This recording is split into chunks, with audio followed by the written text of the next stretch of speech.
Good morning. मैं doctor Jainendra Kumar, assistant professor, department of anthropology, Jain college Dhurwa से हूँ। आज हम लोग संप्रेषण के साधन एवं उसकी सेवाओं पर चर्चा करेंगे। यह सेमेस्टर 3 के CC5 पेपर से संबंधित है।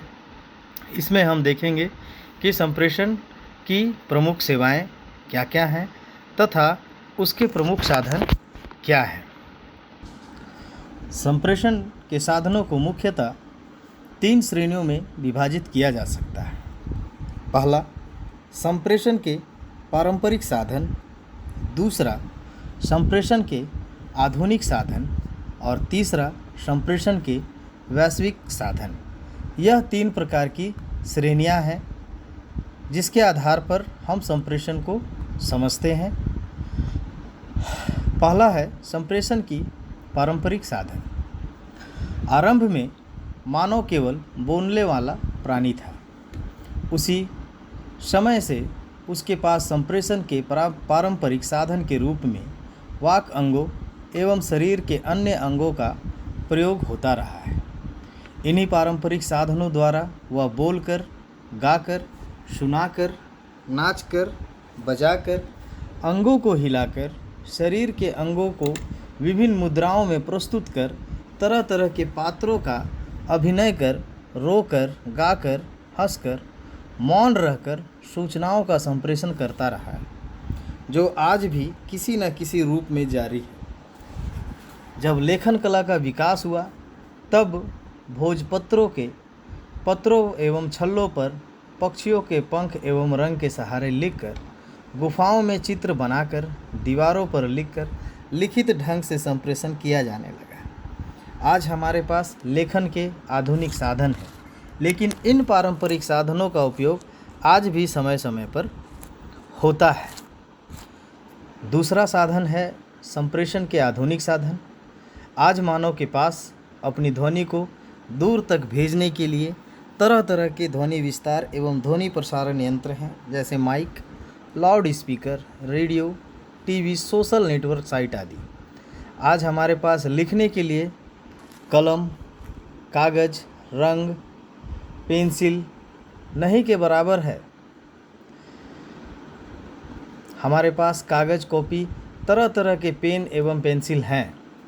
बोर्ड भी आधुनिक ढंग के हैं जिन पर मार्कर से लिखा जाता है।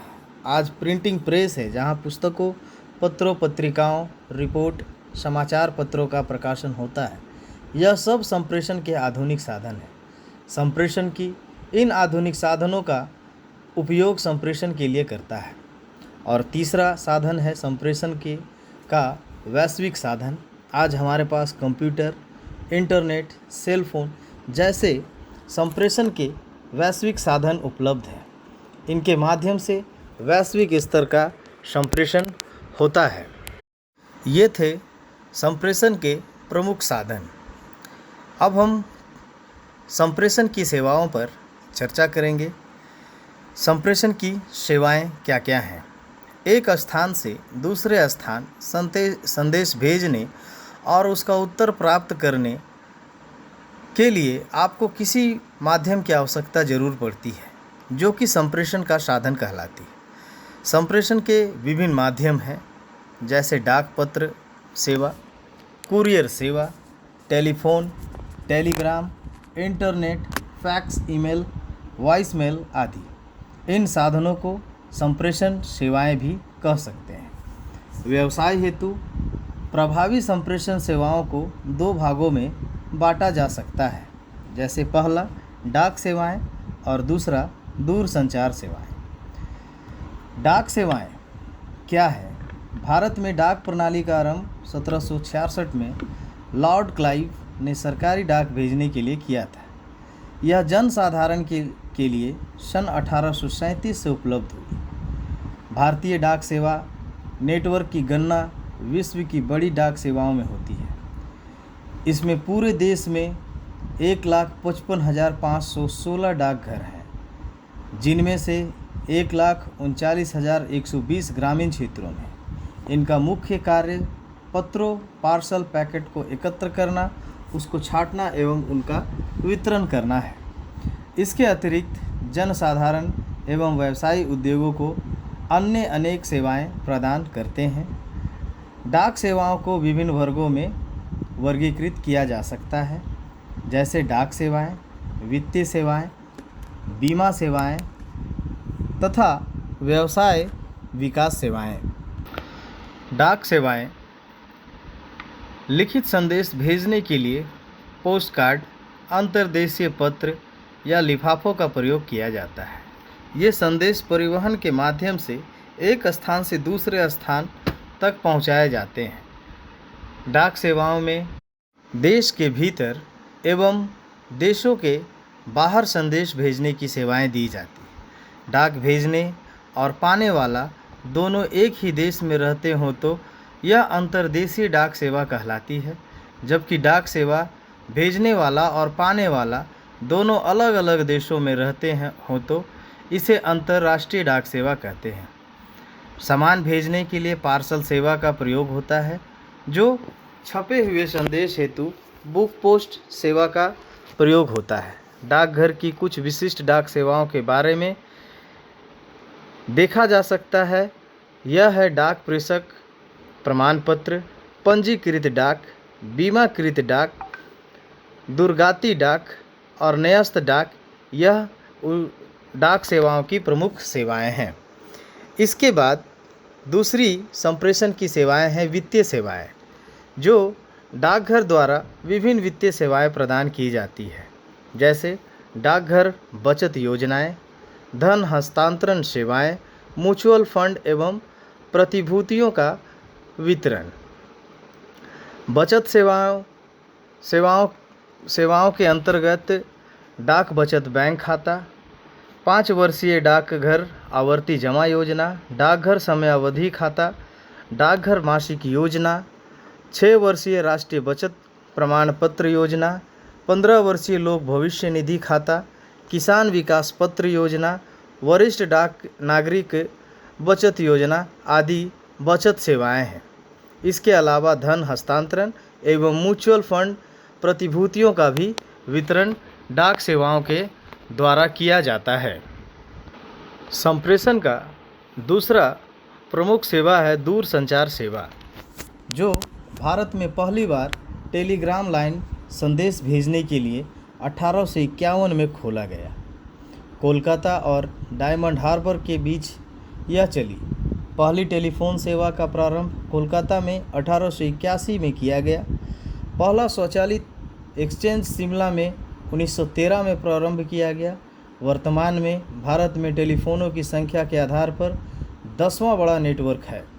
भारत की दूरसंचार सेवाओं का संक्षिप्त विवरण इस प्रकार देखा जा सकता है, जैसे पहला स्थायी लाइन फ़ोन। स्थायी लाइन फ़ोन अथवा टेलीफोन मौखिक संप्रेषण का अत्यधिक लोकप्रिय साधन है। यह व्यवसाय में आंतरिक एवं बाह्य संप्रेषण के लिए बहुत अधिक प्रयोग में आता है। इससे मौखिक बातचीत, चर्चा एवं लिखित संदेश भेजा जा सकता है। हमारे देश में सरकार एवं निजी दूरसंचार कंपनियां यह सेवा प्रदान कर रही है। दूसरी सेवा है सेलुलर सेवा। आजकल सेलुलर अर्थात मोबाइल फ़ोन बहुत लोकप्रिय हो गया है, क्योंकि इससे संदेश प्राप्तकर्ता तक हर समय एवं हर स्थान पर पहुंचा जा सकता है। यह स्थायी लाइन टेलीफोन का सुधारा हुआ रूप है। इसमें कई आधुनिक विशेषताएं हैं, जैसे कि संक्षिप्त सेवा, संदेश सेवा, मल्टीमीडिया मैसेजिंग सेवा आदि।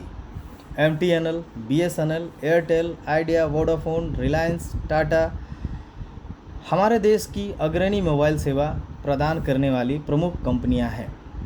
तीसरी सेवा टेलीग्राम सेवा। यह एक प्रकार का लिखित संप्रेषण है, जिसके माध्यम से संदेश को शीघ्रता से दूर स्थानों को भेजा जा सकता है। इसका प्रयोग अति आवश्यक छोटे संदेशों के प्रेषण के लिए किया जाता है। यह सुविधा टेलीग्राम ऑफिस में उपलब्ध होती है। चौथा है टेलेक्स। टेलेक्स में टेलीप्रिंटर का उपयोग होता है।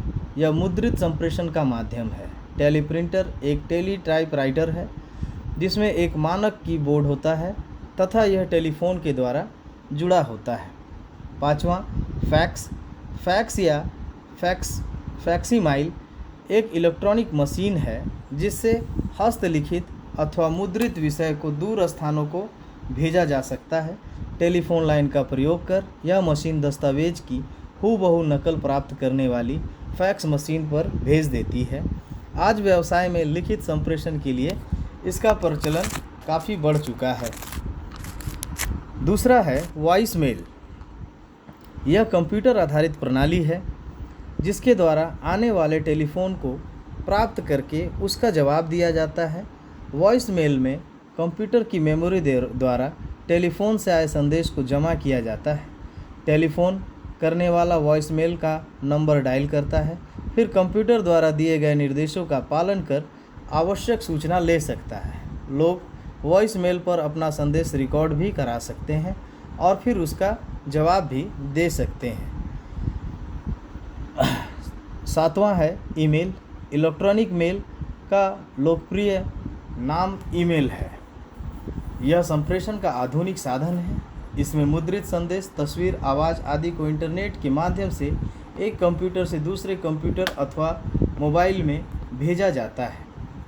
एकीकृत संदेश सेवा। यह प्रणाली टेलीफोन उपकरण, फैक्स मशीन, मोबाइल फ़ोन व एवं इंटरनेट ब्राउज़र का उपयोग कर एक ही मेल बॉक्स पर फैक्स, वॉइसमेल और ईमेल संदेश प्राप्त किया जा सकता है। ये सभी थे दूरसंचार की सेवाएं। इसके बाद हम देखेंगे कि संप्रेषण का विशेष महत्व क्या है। इसका विशेष महत्व है व्यवसाय को प्रोत्साहन देना। दूसरा, श्रम में गतिशीलता लाना। तीसरा, समाजीकरण।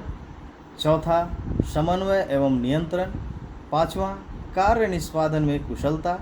छठवां, पेशेवर लोगों के लिए सहायक। सातवां, आपातकाल में सहायक। आठवां, समुद्री तथा हवाई वायु यातायात। नौवां, शिक्षा का प्रसार। तथा अंतिम है विज्ञापन, जो संप्रेषण की प्रमुख सेवाएं एवं उसकी प्रमुख महत्व है। आज के लिए इतना ही करके अंत करता हूँ। धन्यवाद।